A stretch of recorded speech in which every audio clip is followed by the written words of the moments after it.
Tonight on 24, Trump says now that Iran wants compensation, then the U.S. is going to get compensation too. The U.S. president has said he wants compensation for victims of roadside bombs and the suppression of protesters. Widespread changes at the top of the Islamic Republic's military structure. Mojtaba Khamenei appointed 6 new officials to the general staff of the IRGC and Basij. The Islamic Republic negotiating team's criticism of IRIB. The team's media committee called the statements quoted from Ghalibab regarding the reopening of the Strait of Hormuz a lie. And the Israeli Prime Minister's firm opposition to the U.S. 15-point plan for Gaza. Benjamin Netanyahu says as long as he's in power, a Palestinian state will not be formed. From the Iran International Studio, this is 24 with Fardad Farahzad. Hello, Iran and around the world, good day. An hour ago on the Truth Social Network, the U.S. president said that the Islamic Republic's demand for compensation over the damages of the past 5 months' military conflict, which according to him was started to prevent Iran from acquiring nuclear weapons, had never been raised in any previous negotiations. Donald Trump has said that if Iran demands compensation, the U.S. in return will also demand compensation from Iran for its forces killed and injured in past attacks and conflicts. Meanwhile, Fox News has reported that for the full reopening of the Strait of Hormuz, Iran has demanded an end to regional conflicts and receiving compensation for the damages incurred. Tehran has also warned that negotiating the creation of a temporary route will not mean guaranteeing that the strait remains open. However, according to Fox News, Trump said that if Iran fully reopens the Strait of Hormuz, he might declare victory and refrain from continuing this process, even without reaching a nuclear agreement. My colleague Samira Karai is with us from the White House. Samira, Mr. Trump is serving the Islamic Republic a taste of their own medicine, saying if you want compensation, we're giving compensation too. That's right. It's like a tit-for-tat situation. Since last week, we had been hearing a set of conditions that the Islamic Republic wants to set for reopening the Strait of Hormuz. Today, Mr. Bahai, the Foreign Ministry spokesperson, categorized those conditions much more precisely. And among the previous conditions, besides lifting the naval blockade, granting permission for oil sales, and removing sanctions, which were items agreed upon in the parties' Memorandum of Understanding earlier, and were supposed to be implemented, alongside those, the issue of receiving compensation was also raised.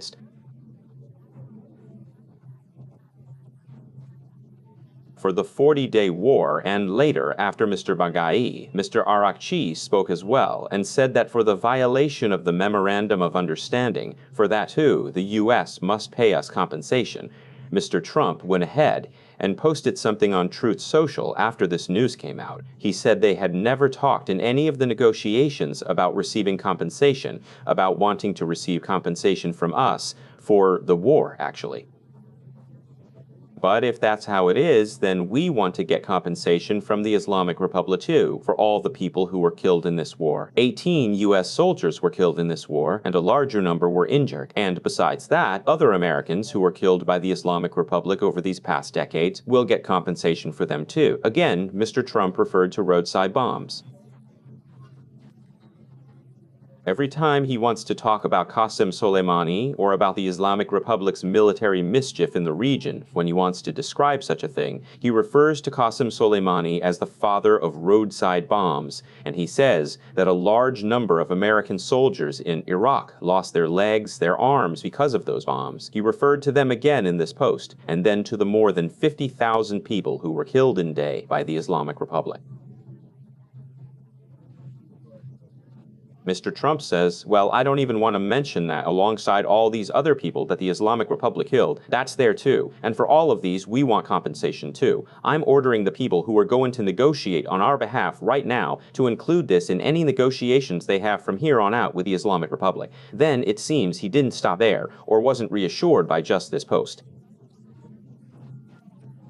An hour later, he came and added. He came and brought Gaza, Lebanon, Yemen, and these other regional countries into it too. And Mr. Trump brought them into that whole reparations discussion. He said, no, it's not just that, but in the clashes between the Islamic Republic and the U.S. and other places, in Lebanon, people who were killed, in Gaza, in Yemen, all of these, we, the Islamic Republic, want reparations from them for this.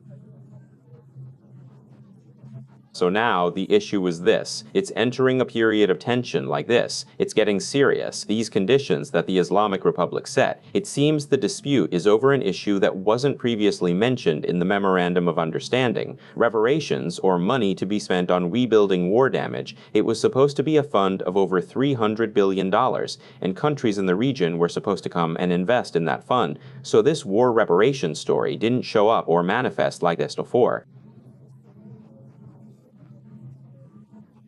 That's one point. Another point is that both sides are still waiting for Iran and the Islamic Republic and Oman to sign an agreement. They say a few technical points remain, and they say they've reached an agreement with each other on the transit route. But still, there's no news at all of any kind of agreement or any kind of understanding, specifically regarding the Strait of Hormuz. And on the other hand, traffic has decreased significantly. It dropped sharply on Friday, Saturday, and Sunday.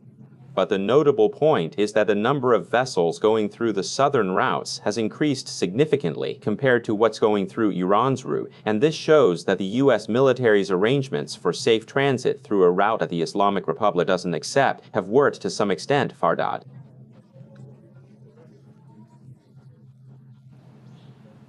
Thank you, Samira Garai from the White House in Washington. The spokesperson for the Islamic Republic's foreign ministry says reopening the Strait of Hormuz depends on ending the U.S. naval blockade. Esmail Bagai also reported the continuation of negotiations with Oman regarding how ships transit through this strait. Reopening the strategic Strait of Hormuz remains strictly contingent upon fully addressing and satisfying the critical conditions imposed on the Islamic Republic of Iran surrounding maritime waters and the broader region as a direct consequence of ongoing military aggression by the United States and the Zionist regime. It is vital to keep in mind that an active state of war persists for as long as the hostile U.S. naval blockade continues to restrict key maritime shipping routes. According to established international law, specifically United Nations General Assembly Resolution 3314, imposing a naval blockade of this nature explicitly constitutes an unambiguous act of military aggression against a sovereign state, directly prolonging the current conflict. In Parliament, too, discussions about the future of the Strait of Hormuz have entered a new phase, coinciding with the approval of the general outlines of the bill to ensure sustainable security in the Strait of Hormuz and the Persian Gulf. Members of the Parliamentary Presiding Board say the Islamic Republic's policies regarding these waters must be turned into law, and any memorandum of understanding regarding the Strait of Hormuz must also be approved by MPs. One MP said one of the most important provisions of this plan is prohibiting the transit of U.S., Israeli, and hostile countries' equipment and facilities through the Strait of Hormuz. Meanwhile, marine traffic says ship traffic through the Strait of Hormuz dropped noticeably over the weekend. According to this report, from Friday to Sunday, a total of 32 ships passed through the strait, 17 of which were on the route designated by the Islamic Republic. Ali Saadzadeh, Middle East analyst, joins us from Frankfurt. Mr. Saadzadeh, well, we've been hearing this kind of rhetoric during this period. You get reparations, we get reparations. But there's a reality here. It seems we've entered a lull, both regarding negotiations and regarding the war. How long do you think this will continue? Will it slowly fade away and become a side issue, this topic of war with Iran? Or is this the calm before the storm?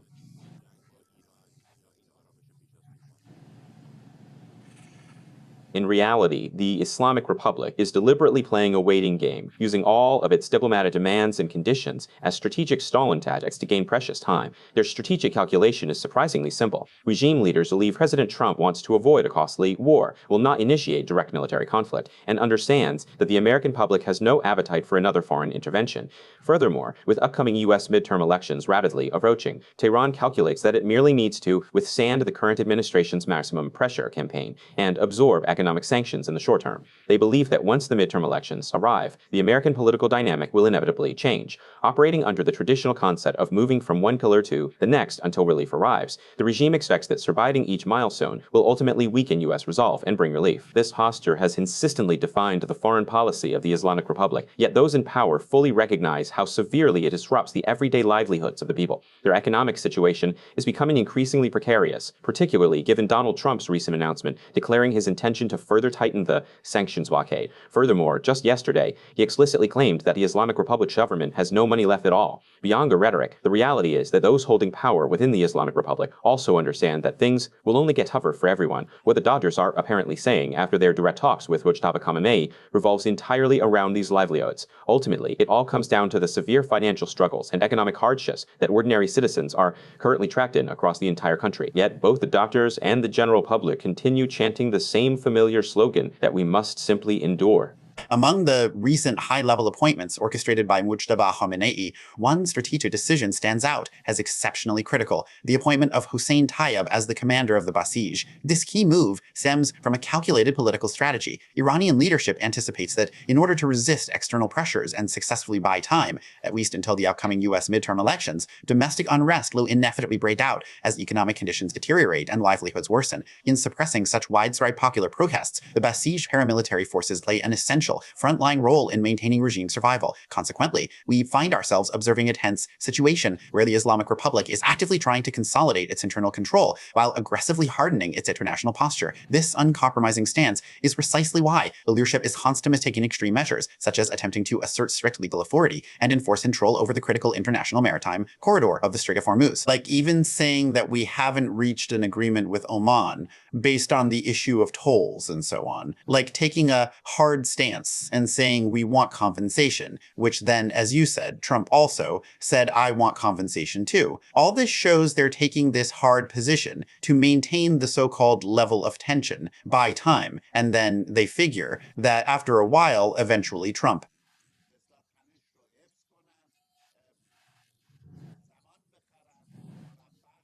حساب میکنن که در یه مدتی بالاخره ترامپ Once the midterm elections wrap up, regional conditions will inevitably change, and the war will come to a complete end. This shift seems particularly likely since key figures hope the nuclear issue will be almost entirely put aside. As you can see, Donald Trump does not talk about the nuclear issue at all anymore, and the strategic Strait of Hormuz has become the main topic of concern. On the other hand, America is certainly not sitting idle. The so-called US Treasury Secretary recently stated that if this current policy continues, the Strait of Hormuz will basically lose its importance, as most of the crude oil passing through the strait will eventually be rerouted through alternative underground pipelines.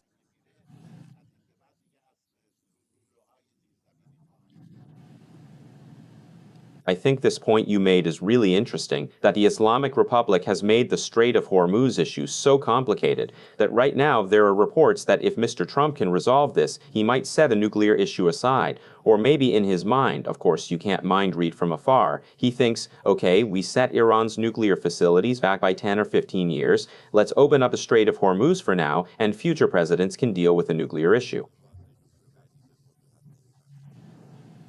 Yes, that is exactly right. Because in any case, the mounting pressure that Trump feels from the international community, especially across Europe, so to speak, is becoming impossible to ignore. Everyday citizens at gas stations across America are talking about it. Manufacturing plants and factories throughout Europe are actively discussing it, and the American public as a whole is deeply concerned. All of these skyrocketing gas prices, coupled with a broader economic instability caused by severe global supply chain disruptions, have converged. Ultimately, this chaotic financial landscape has transformed the situation into an urgent, high-priority issue, not only for Trump's political agenda, but truly for the entire global economy. Additionally, Trump believes that if he resolves the critical maritime dispute surrounding the Strait of Hormuz, global attention will overlook other diplomatic failures, framing this achievement as a minimum baseline victory. Consequently, the Islamic Republic aims to drag out negotiations to prevent him from scoring that strategic win. Prolonged confrontation severely worsens domestic economic pressures, directly compounding the daily livelihood crisis faced by ordinary people across Iran.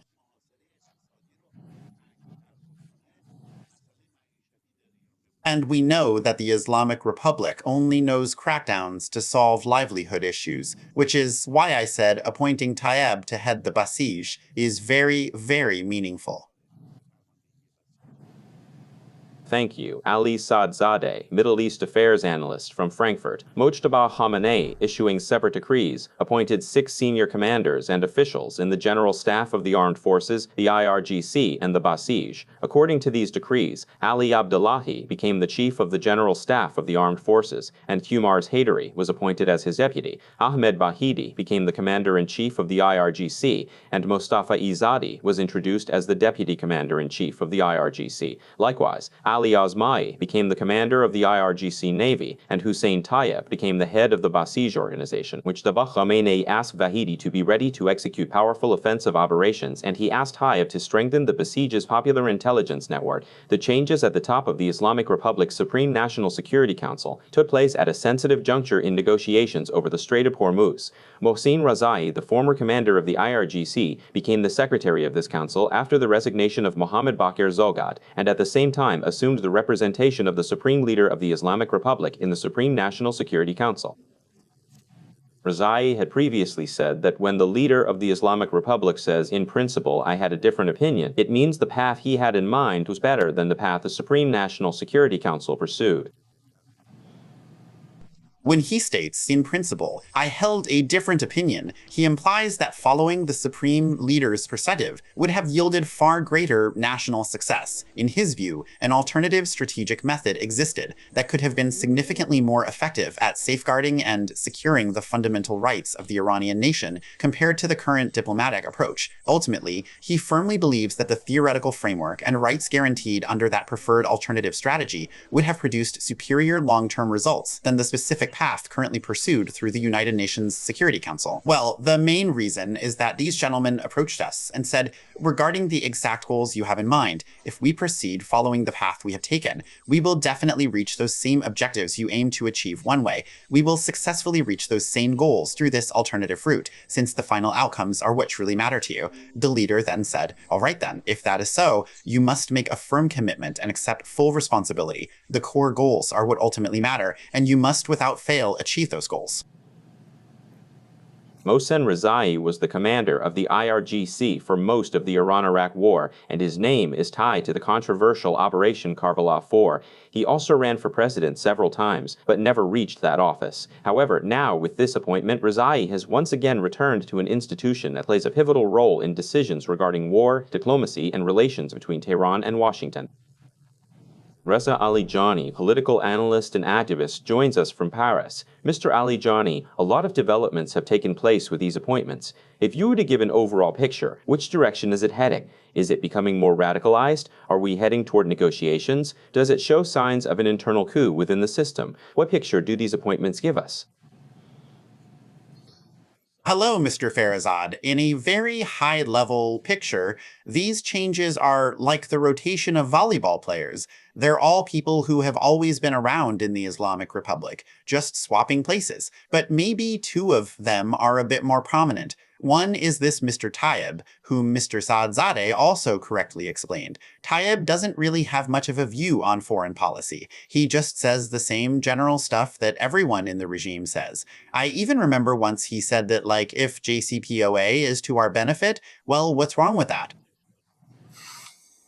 But, for example, Russia and China also have to guarantee it and, like, be involved. Tayyab is mostly the poster child for internal repression. He's its face. Otherwise, even without Tayyab, back in day, December, January, they killed thousands upon thousands of Iranian youths, meaning they didn't need Tayyab. But Tayyab shows that Mojtaba Khamenei is bringing his own team, or the team he knows, into power. The second one is this Mr. Mohsen Rezai.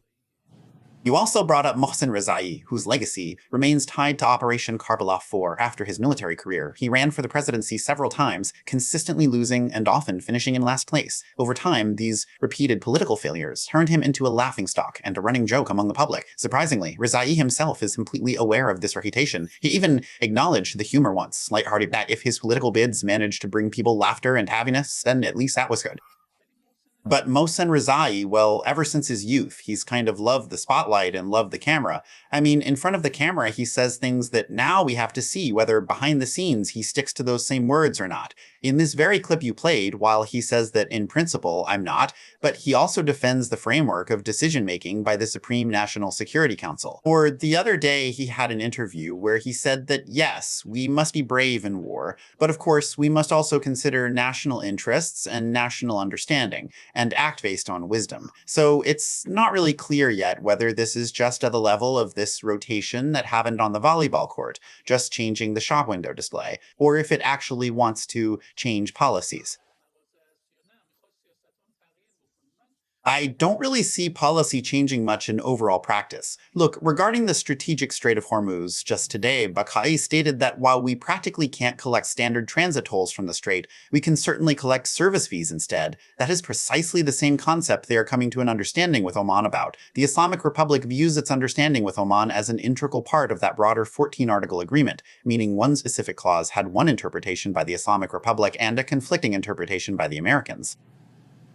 The Islamic Republic carried out preemptive strikes for the first time, hit 3 ships in the strait, and fired missiles at Jordan, and then it broke out again. It became a war again. And after 2 weeks, both sides saw that military action doesn't work, just as it was clear in your talk in Mr. Sad's interview. For both sides, the economy factor. I mean, for Mr. Trump, the economy factor is the primary factor. For the Islamic Republic, the economy factor is the last element. Now they're like 2 swimmers, competing with their heads held underwater, seeing who pops their head up sooner or later. Furthermore, both geopolitical factions are relying heavily on their opponents mounting economic vulnerabilities to gain leverage. As previously noted, even news outlets like the Wall Street Journal report that Donald Trump might accept limited outcomes, such as securing a withdrawal from the Strait of Hormuz. Conversely, the Islamic Republic operates on strategic delusions, resembling their earlier Cold Winter theory, believing that prolonging the standoff could lead to Trump's while weakening the global economy. Ultimately, their overall strategy remains a precarious mixture of calculated economic reality and dangerous geopolitical wishful thinking. If it drags on longer, the Islamic Republic might also take a hit sooner. But at the same time, right now, the discussion is mainly whether we return to the agreement or whether we stretch it out, make excuses, and, for example, defeat Trump. I think the dominant side, despite Mojtaba Khamenei playing both sides of the fence, I mean, in principle it says, in that same statement in principle on page 200 lower down, it says go and even negotiate in person, negotiate directly, while the storefront puts on a bit sharper, harsher slogans, whether it's Kalibaf, Arachi, or Bagai, but in practice, in my view, they pursue that same memorandum of understanding. Bagai comes out and spouts slogans, but the foreign ministry does its own job, and its spokesperson is part of that too. Now, Mohseni Rezai might also be in the Supreme National Security Council, where the people have rotated around a bit, but in my view, the policies don't really change that much. Sure, the hardliners have hyped things up and are creating obstacles, but when it comes down to action and decision-making, except for Mojtaba Khamenei himself, whose stance isn't very clear and precise yet and who plays both sides, all the rest of them, who are at the decision-making level in the Supreme National Security Council and the heads of the 3 branches, are in favor of negotiation and agreement. The rest of the hardliners have influence in television, on the street, and among a section of the eulogists. So I think the main policy is returning to an agreement, unless those miscalculated analyses about a cold winter, holding out longer to defeat Trump, prevail, which I consider to be less likely and a weaker possibility. Pezeshkian claims he talked with Mujtaba Khamenei for 6 or 7 hours. When you put his claim alongside the appointments we just covered, what do we actually gather about Mujtaba Khamenei's situation? Look, first off, Pezeshkian's 6 or 7 or 8 hours that he mentioned is a bit of a question mark. I mean, structurally, even last time, reports leaked later that it was through an intercom. He was talking, and paper and written notes were coming back from Mojtaba's side. My guess is it was structured just like that. 1. 2. He doesn't quote any position from Mojtaba, not a single position. And 3rd, most of the issues that at least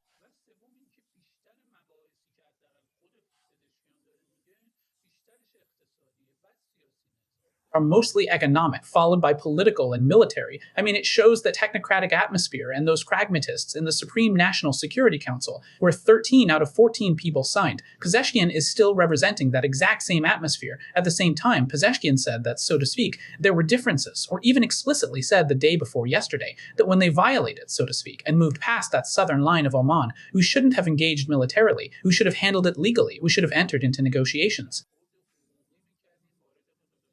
meaning he explicitly stated his opposition. Well, reports and rumors indicate that there was that same surprise and shock in the Supreme National Security Council as well. Now, again, rumor has it that Mojtaba Khamenei himself gave the direct order. So the obscure point of the whole thing is this hidden imam, whose policy is hidden too. But the signals coming out from him show that he's still backing negotiation, while also wanting to keep the hardliners, who are partly the Islamic Republic's crackdown force, and the ultimate guardians of the Islamic Republic's survival remaining entirely intact. That is, relying on the exact same playing both sides trick that his father had utilized throughout his long reign. Now, his father's age was perhaps higher than some of these senior military commanders, and certainly higher than many of the key decision makers. Mojtaba Khamenei's age, by contrast, is lower than almost all of them. This distinct age dynamic might mean they deal with Mojtaba Khamenei, so to speak, from a firm position of authority, or at least as complete equals. This subtle shift was present in Pezeshkian's phrasing too. At times, he would use singular verbs, and at other times, plural verbs, saying they said and he stated. And this shows that this current atmosphere, anyway,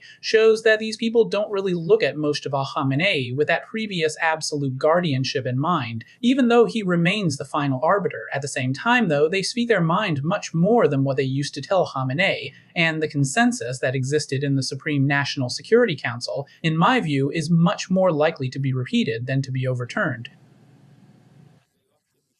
Looking at it, do you think the system is becoming more cohesive, or do you also see signs of rift and conflict? There's definitely conflict, and not even conflict regarding the war. Under the cover of war, there's a struggle to gain power. Look, even right now, the talk of removing Pezeshkian has gotten very strong among the loyalist faction. It's not just Karazi saying it. Karazi basically said that, for example, Pezeshkian won't reach the end of his term, his presidential term. The body, for instance, says either change or the people will change you. But these are mostly illusions and wishful thinking. Still, this power struggle, and partly a political struggle, really. A section of them look at things apocalyptic style, while some are power and wealth mafias who don't want sanctions reduced at all, or for Iran's economy to get linked up with the global economy. Now, setting aside Israeli infiltrators, or the narrative pushed by the Russians, who've been saying all along that a pre-Islamic Republic, pro-Western Iran, is more dangerous to us than a nuclear Islamic Republic. Overall, though, I think the expediency of the regime will prevail over the regime's ideology, even with this uproar and these differences existing, and the hardliners getting the upper hand in propaganda after Khamenei's funeral, even wanting right now to introduce the strategic proposal for managing the Strait of Hormuz in parliament, which is similar to the plan Zarif brought up during Rouhani's term regarding the JCPOA. Of course, back then, the Supreme Leader's office was against Rouhani and Zarif, but now the Supreme Leader's office, Pezeshkian, and the executive team are pretty much aligned.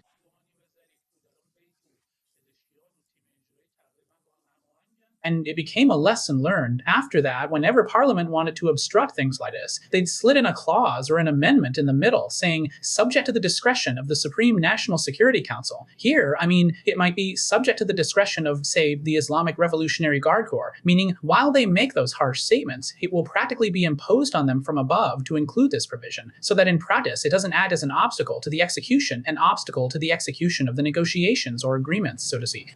Thank you. Reza Alejani, Paris political analyst. Benjamin Netanyahu, rejecting the 15-point plan proposed by the U.S.-led peace delegation for Gaza, said the Israeli military will not make any withdrawal until the actual disarmament of Hamas. At the same time, Netanyahu stressed that as long as he is the prime minister of Israel, a Palestinian state will not be formed, neither in Gaza nor in the West Bank, and he does not accept the two-state solution of independent Palestinian and Israeli states to solve the Middle East crisis. He had previously opposed the creation of an independent Palestinian state many times. The Israeli Prime Minister said that Israel's existence and security are non-negotiable, and to emphasize his government's policy, he pointed to the operations in Rafah and the Philadelphia corridor, the attack on Lebanon, and the killing of Hassan Nasrallah, as well as the two Israeli attacks on Iran. I heard some people suggesting you didn't say this, but we've addressed this before, and I will repeat it once again. Israel fully rejects the proposed 15-point plan. The Israeli military will not conduct any phase of withdrawal until Hamas is completely disarmed and all its light and heavy weapons are entirely destroyed. A genuine disarmament, not merely a symbolic gesture. We are currently holding active discussions with the Americans on this issue. They have presented several ideas, some of which are acceptable to us, while others remain entirely unacceptable. As long as I am Prime Minister, a Palestinian state will not be formed, neither in Gaza nor in the West Bank, neither a Fatahstan nor a Hamastan. فتحستان ولو خمستان. مهر جاودانفر تحلیلگر مسائل اسرائیل از تل آویو به ما پیوسته. آقای جاودانفر، شوی انتخاباتی در آستانه انتخابات اسرائیل یا فکر می‌کنید طرح It's basically gone down the drain.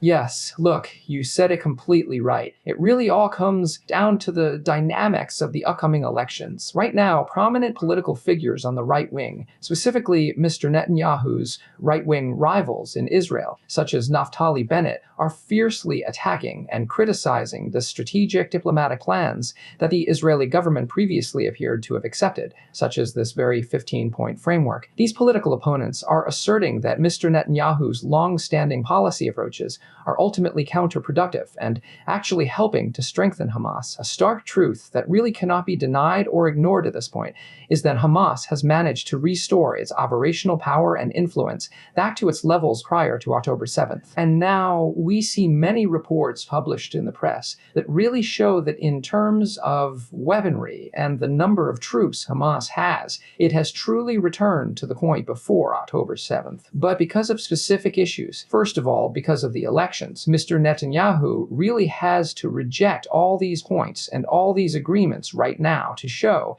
that he is opposed, just like he said himself, to the creation of a Palestinian state in Gaza.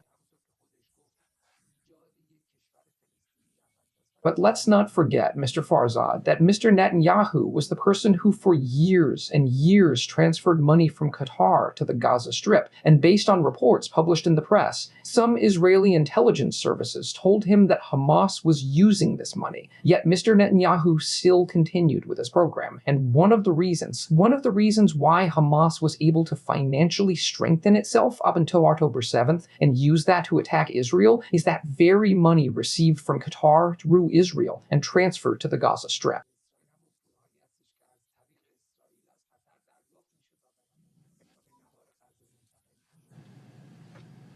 As for Mr. Netanyahu stating he won't allow a sovereign Palestinian state to form, I don't think it surprised many political observers. After all, if someone like Yitzhak Rabin couldn't successfully advance the two-state framework, few anticipated progress under Mr. Netanyahu. But do you believe the vision of two neighboring states, Israel and Palestine, has completely faded from the horizon altogether? If it really has, what alternative long-term solution will actually remain 10, 20, or 50 years from now? First of all, don't forget that this current Israeli government has been widely considered one of the most racist, or perhaps even the most racist governments in Israel's history. It is filled with people who are explicitly anti-Arab. In fact, a few prominent members of the Israeli government itself have said out loud that we should actually expel all of the people living in Gaza, and one official even brought up the extreme option of using a weapon against them, specifically an atomic bomb against Gaza. Setting all those facts aside, now let's assume for a moment that such a government didn't actually exist. First of all, the October 7th attack, and secondly, Israel's past experiences. Don't forget that the non-Muslim, non-Arab country that had the largest number of supporters for establishing a Palestinian state in the world in the 90s was this very country of Israel, our own country. However, due to a recurring history of bitter experiences, significant doubts remain. While the Palestinian people undoubtedly possess the inherent right to self-determination and statehood, just as Israel possesses that exact same fundamental right, the historical pattern tells a discouraging story. Every time Israel withdrew from occupied territories, instead of using that land to foster economic growth, build infrastructure, or improve the daily livelihoods of its people, those regions were transformed into active bases for terrorism. A clear example is Gaza. After Israel completely pulled out in 2005, Hamas seized control and ultimately brought devastating ruin upon the area. Regrettably, because of these destructive strategic choices and the consistently poor performance of Palestinian leadership over many years, I believe there is currently no reasonable ground for hope. So what should be done, Mr. Farahzad? This two-state solution thing isn't working. It failed. But there are many other ways for coexistence for the people of Israel and the people of Palestine, side by side. Economic development for the Palestinian people in the West Bank, improving their security situation. Just like you also reported several times, Israeli extremists attacked innocent Palestinian people in the West.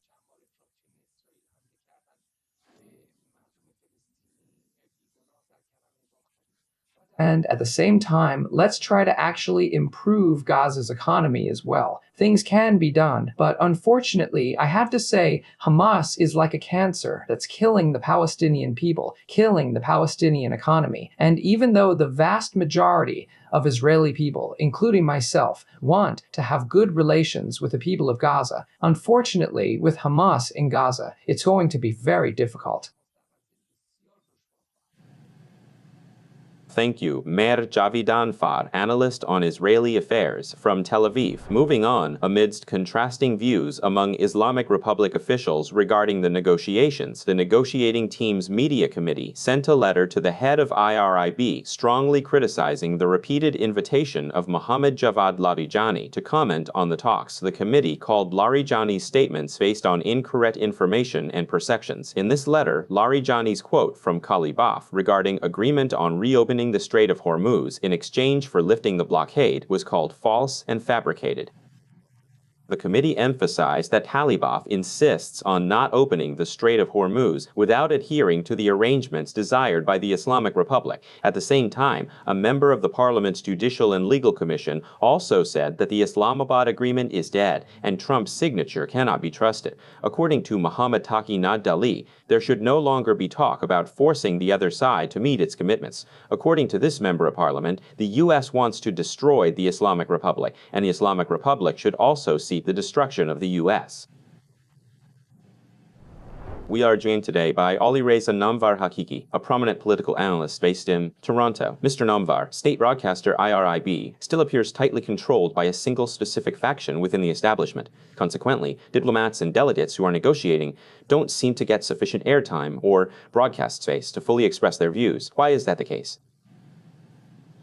Yes, hello to you, dear Mr. Farzad, as well to all the viewers and listeners tuning in to Iran International TV. To address your point, the state television network, which currently operates under the direct leadership of Mr. Jabeli and his brother, is actively fueling an aggressive discourse of political confrontation. This hostile rhetoric displays several distinct characteristics. Most notably, they are relentlessly attacking this latest diplomatic agreement, aggressively attempting to undermine it, despite the fact that it represents one of the most advantageous deals available. In many respects, it is arguably even superior to the original JCPOA. They don't pay attention when they say, look, you gave away everything. Yes, in exchange for some of the concessions Iran gave. The most important issue is the lifting of primary sanctions and the matter of investment in Iran, and the issue of resolving the long-standing hostility with the US so that Iran enters a new era in its history. In fact, priority goes to the future economy and development. But these people, because they're a group that both ideologically and politically is by no means willing for Iran's issue with the West to be resolved for various reasons. First of all, many of these people are individuals who, in terms of expertise and position, they hold these positions through government rents and cronyism, and once a normal government comes into power, they won't be able to stay in these positions. Now, even in the technical side of this engineering industry, or in the political section where this issue is much more noticeable. The second key point is that this media faction maintains deep direct ties to the prominent network of individuals involved with these trust holders and sanction bypassers. These financial actors actively fund the network by funneling capital to journalists and commentators to amplify specific narratives that protect their private economic gains. For example, they profit heavily from commissions and middleman fees on virtually all Iranian imports and exports passing through these channels. Additionally, there is a third critical concern regarding the country's political trajectory. Iran's top leadership structure appears increasingly uncertain and fragile, leaving key decision-making processes unstable as various elite groups compete to secure their own influence and long-term financial survival. At the same time, various rival political factions are actively attempting to negotiate over this critical issue, striving to secure a significantly larger share of power and influence for themselves. Most importantly, these ambitious groups have firmly fixed their sights on the presidency. To guarantee their operational continuity, they strongly calculate that by maintaining this relentless pressure pressure, Mr. Pezeshkian can be forced to resign much sooner. This underlying strategy became clear when Mr. Karazi went so far as to openly discuss organizing supporters and bringing large crowds directly into the streets of Tehran to force his hand. The television, with its constant attacks on the government, weakening the government, which is unprecedented, even in the middle of war, its goal is to, as they say, push Mr. Pezeshkian's patience to its limits and make him throw in the towel and leave the post. And then, well, they can win the elections at that point. If you look closely, Mr. Pezeshkian also did his interview.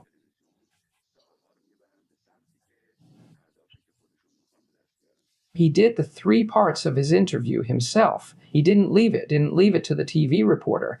It was the first time this happened in the history of the Islamic Republic, and he released it precisely because he knew that the TV presenters and announcers would steer the questions toward the goals they themselves want to achieve. So even this distrust for Mr. Pezeshkian's government toward the TV definitely exists, and naturally with these 4 goals. The TV is all in with money and full force against the agreement or any kind of connection with the West by broadcasting the statements of Mr. Khamenei, the former leader, about not negotiating with America. Their goal is actually to emasculate, to neutralize these negotiations. Well, if this negotiating team, figures like Ghalibaf, don't have the tools and leverage on the level of state media, then how can you imagine that on a much larger scale, like opening the Strait of Hormuz or ending the war with America, they could negotiate? If they can't handle state media internally, how are they going to close the Strait of Hormuz? Well, it seems that a key faction within the political power structure aims to push Mr. Ghalibaf to the margins as well. Some observers even believe that Mr. Rezai's appointment was calculated to set aside Mr. Zolgard, who was quite close to Mr. Ghalibaf, and bring in Mr. Rezai instead, even though Mr. Rezai doesn't necessarily have a hardline stance on relations with America. Thank you, because his focus remains primarily on domestic economic stability. With less than a minute left, we note US President Donald Trump is discussing an executive order to relax childhood vaccinations. Speaking in military uniform within a wartime context, his tone reflects that setting. Looking back, however, the first military figure to make contact with America during the McFarlane affair was Mr. Rezai himself, who, well, it didn't work out, so they sent Ali Hashemi Bahramani under the title of Mr. Hashemi's representative to the negotiations, which was ultimately unsuccessful. But overall, it seems that they want to weaken the faction of Mr. Pezeshkian and Mr. Ghalibaf. Their goal is to reduce their power and influence, and for a new force to be built, a new force that can strengthen the wings of the position and, as they say, the vision of the new leadership's governance. And in my opinion, they are taking steps in this direction in this way.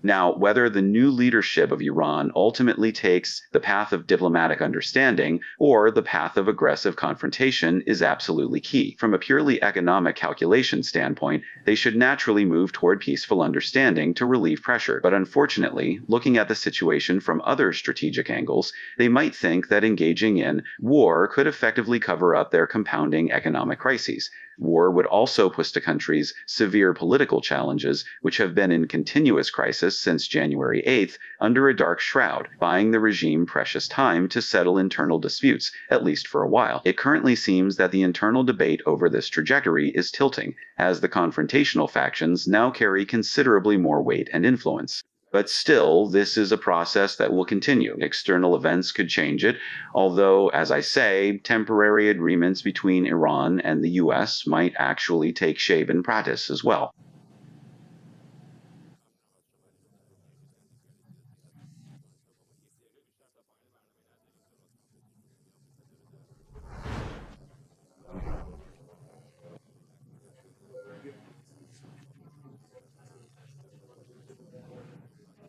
While officials have not yet mentioned Iran during these proceedings, our team remains focused on the Oval Office at the White House. Reporters frequently seize the opportunity to ask the president pressing questions at the conclusion of high-level meetings like this one, and topics concerning Iran are almost always brought up lately. Rest assured, if any developments or statements regarding Iran emerge, we will bring you immediate updates. Unfortunately, tonight's edition of the 24 program is coming to a close. Nevertheless, comprehensive news coverage on Iran International will continue uninterrupted throughout the coming minutes and hours. Thank you for tuning in to tonight's broadcast of 24, and remember, you can re-watch this full episode shortly on our official YouTube channel.